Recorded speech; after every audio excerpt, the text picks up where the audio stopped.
할렐루야. 예배에 함께하는 여러분들을 주의 이름으로 축복합니다. 지난 한 주 평안하셨는지요?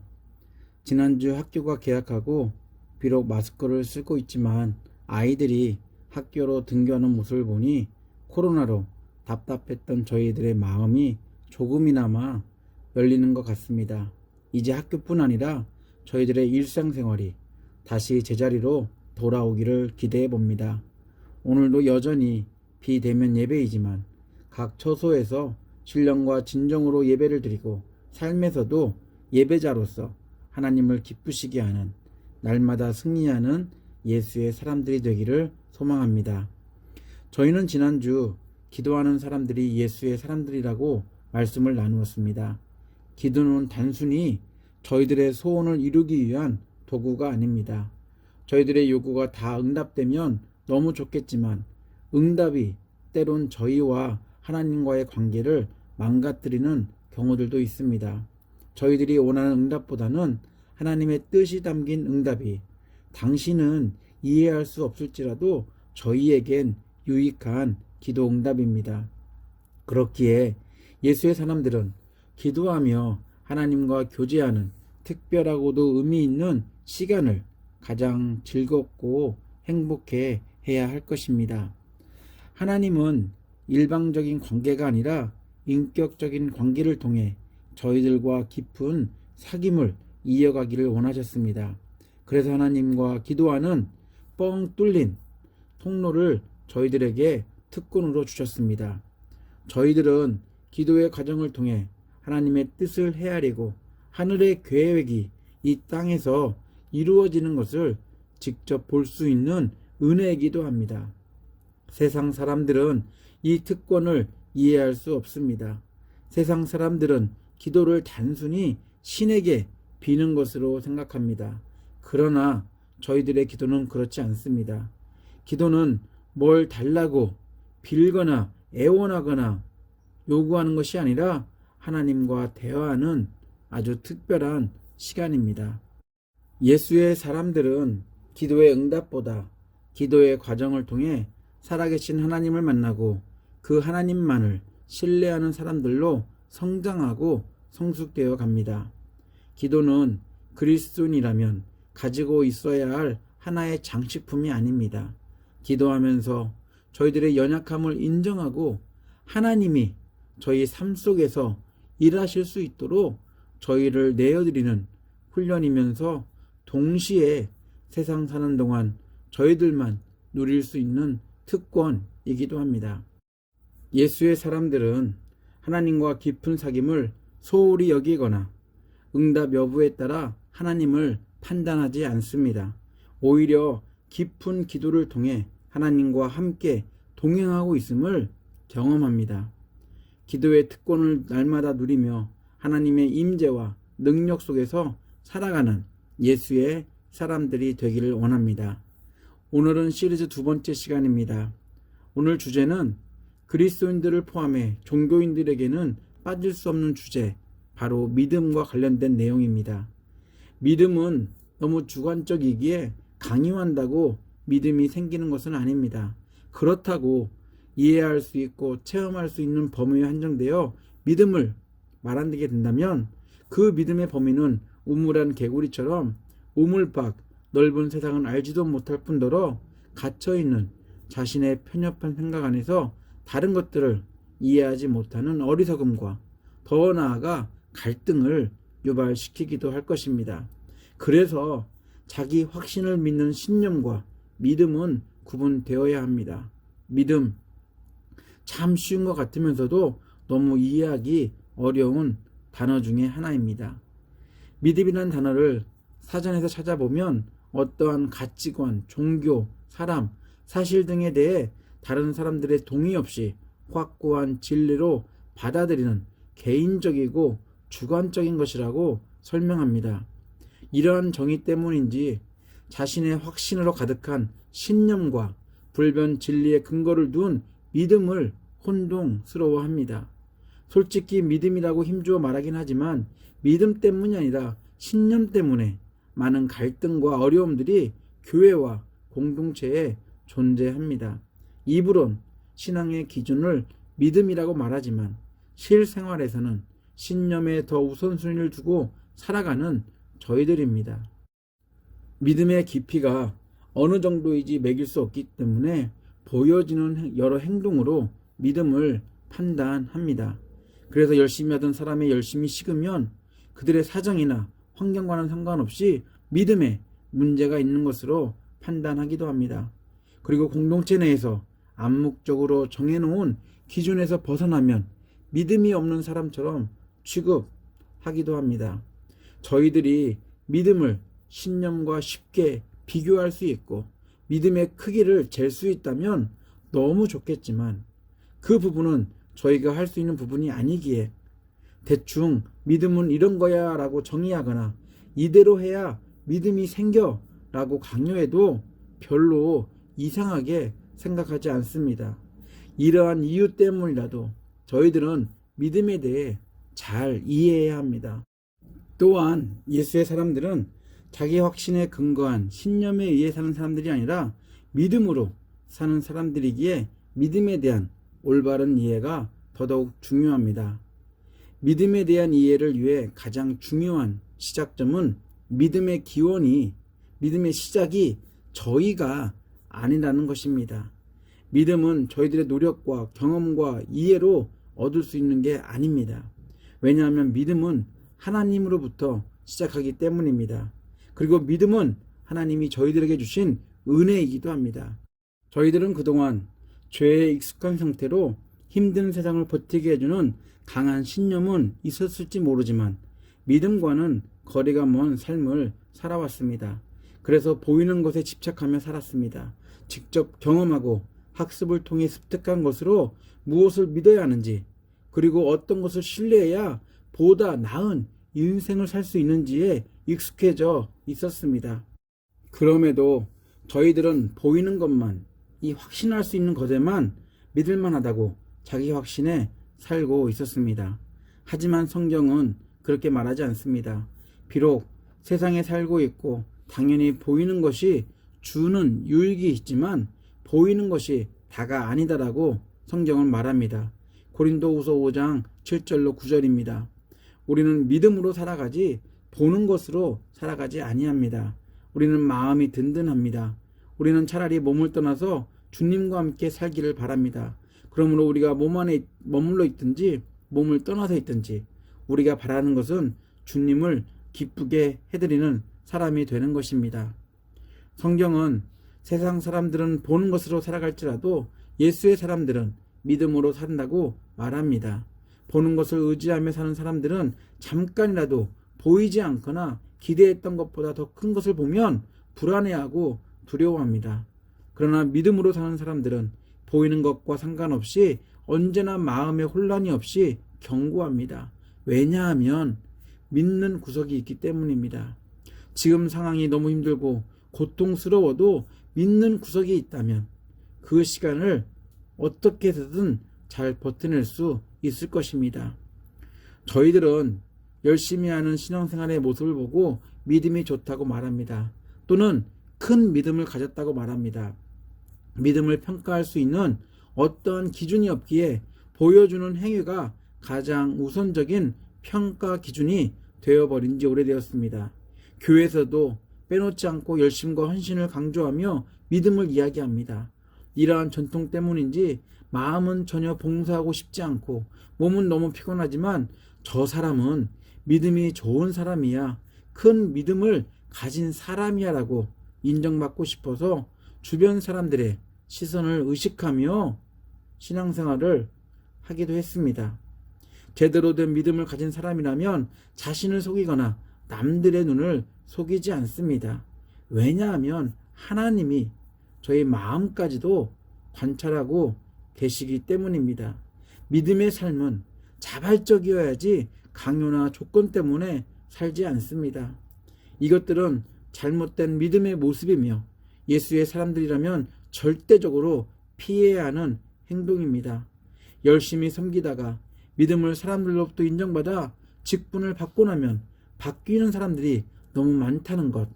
이것은 그들만의 문제가 아니라 믿음을 제대로 알지 못하면 언제든지 저희들에게도 나타날 수 있는 문제라는 것을 저희는 항상 기억해야 할 것입니다. 성경에서 말하는 것처럼 보이는 것도 중요하지만 믿음으로 사는 사람들이 바로 예수의 사람들입니다. 예수의 사람들은 세상 사람들과 달리 보이는 것보다 보이지 않지만 실제로 저희들을 사랑하는 하나님을 믿는 사람들입니다. 하나님은 죄인인 저희들을 사랑하셨고 예수의 사역을 통해 저희들에게 믿음을 주셨습니다. 그래서 성경 기자는 신뢰하거나 믿을 수 없는 세상 안에 사는 저희들에게 믿음의 시작이요 완성이신 예수를 보내주셨고 예수만 바라보라고 말씀합니다. 히브리서 12장 2절입니다. 믿음의 창시자요 완성자이신 예수를 바라봅시다. 그는 자기 앞에 놓여있는 기쁨을 내다보고서 부끄러움을 마음에 두지 않으시고 십자가를 참으셨습니다. 그리하여 그는 하나님의 보좌 오른편에 앉으셨습니다. 하나님은 저희들에게 믿음을 주시기 위해 예수 그리스도를 저희들에게 보내주셨습니다.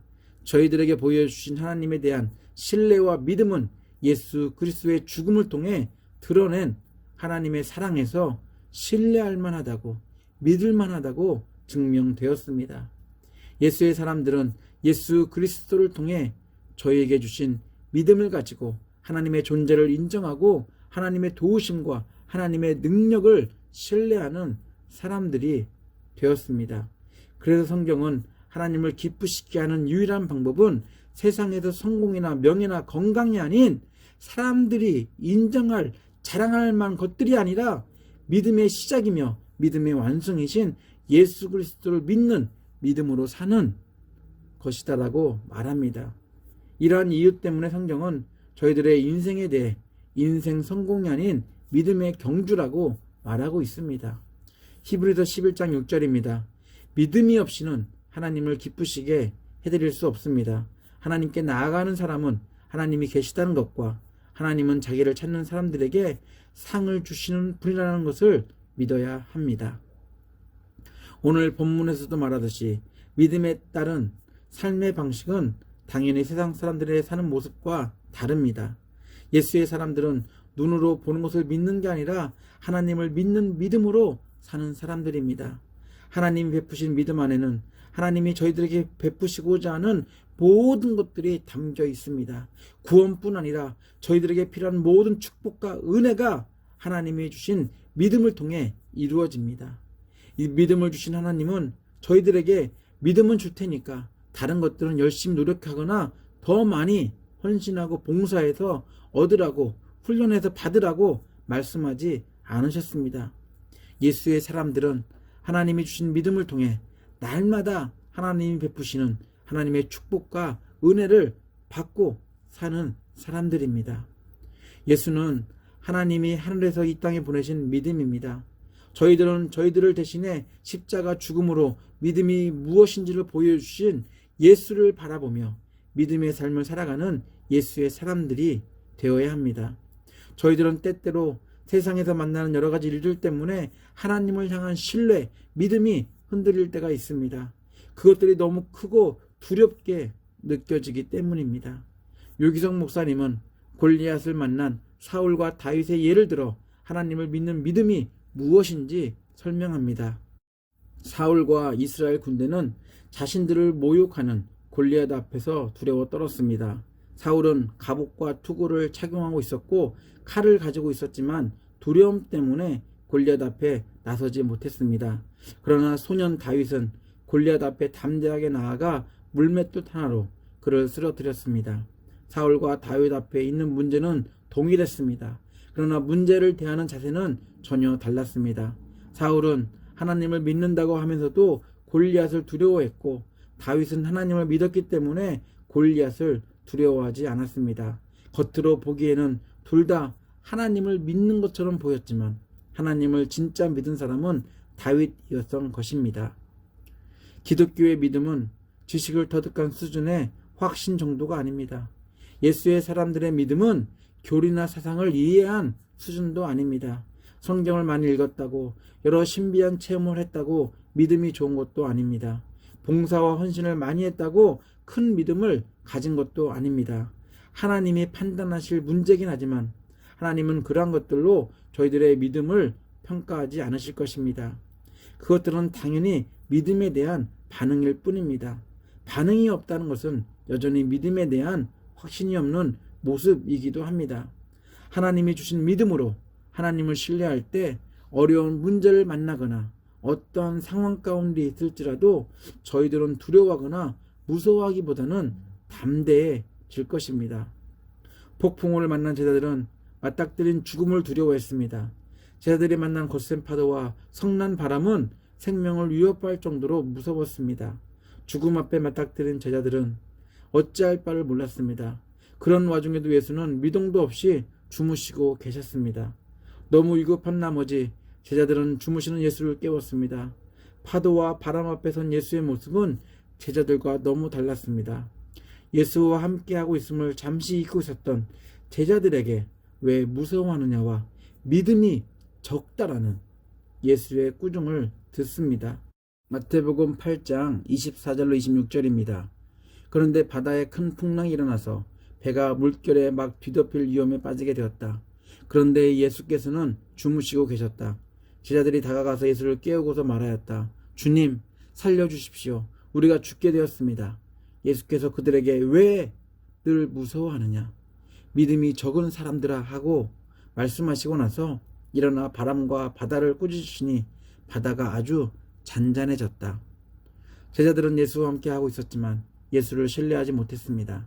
제자들은 함께하는 예수보다 성난 세상을 바라보고 무서워했습니다. 제자들의 행동은 예수에 대한 믿음이 사라진 모습입니다.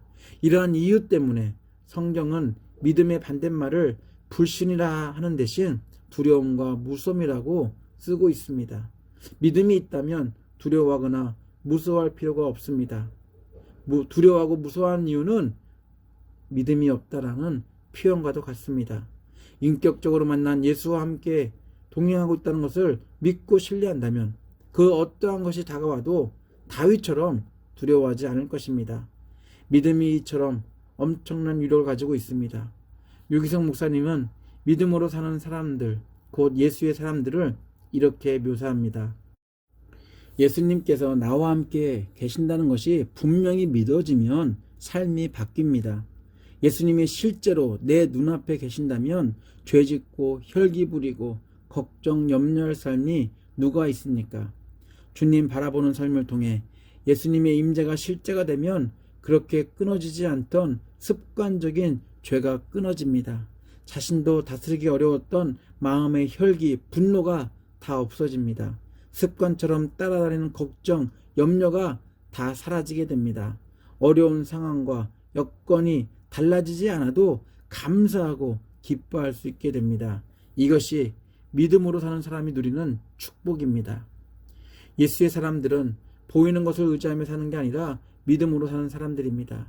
믿음으로 사는 예수의 사람들은 하나님의 능력을 볼 것입니다. 저희들이 신뢰하고 믿는 하나님의 말씀에 순종하면 불가능이 가능해지는 놀라운 일을 보게 될 것입니다. 저희들이 잘 아는 찬양, 전능하신 나의 주 하나님이 있습니다. 가사를 보면 믿음으로 사는 예수의 사람들이 어떠한 사람인지 잘 설명하고 있습니다. 가사를 계속 묵상하고 찬양을 부르면서 예수의 사람들로 사는 저희들은 하나님을 얼마나 깊게 신뢰하고 하나님의 말씀 앞에 어느 정도까지 순종하는지 저희들의 믿음을 돌아보는 한 주가 되기를 원합니다. 보는 눈을 의지하는 것이 아닌 믿음으로 사는 예수의 사람들이 되기를 간절히 축원합니다. 찬양 가사가 이렇습니다. 전능하신 나의 주 하나님은 능치 못하실 일 전혀 없네. 우리의 모든 간구도, 우리의 모든 생각도, 우리의 모든 꿈과 모든 소망도 신실하신 나의 주 하나님은 우리의 모든 괴로움 바꿀 수 있네. 불가능한 일을 행하시고 죽은 자를 일으키시니 그를 이길 자 아무도 없네. 주의 말씀 의지하여 깊은 곳에 금을 던져 오늘 그가 놀라운 일을 이루시는 것 보라. 주의 말씀 의지하여 믿음으로 금을 던져 믿는 자에게 능치 못함 없네. 기도합니다.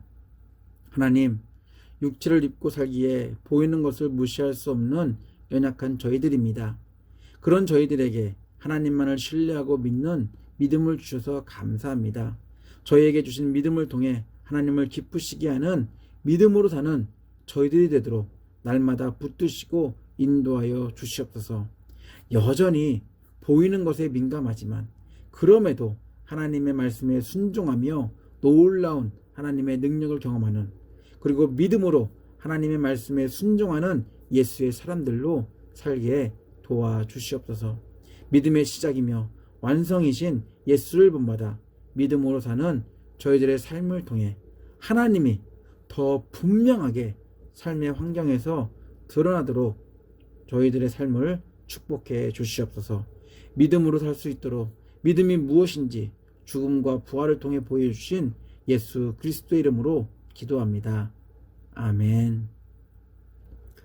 주 예수 그리스도의 놀라운 은혜와 하나님의 아낌없는 사랑과 성령의 친밀한 사귐이 보려는 눈에 의지하며 살기보다 믿음의 시작이요 완성이신 예수를 본받아 믿음으로 살며 놀라운 하나님의 능력을 날마다 경험하려는 예배자들 위해, 그리고 가족들과 사업체와 옥빌 한인교회 위에 함께 하시기를 간절히 축원하옵나이다. 아멘.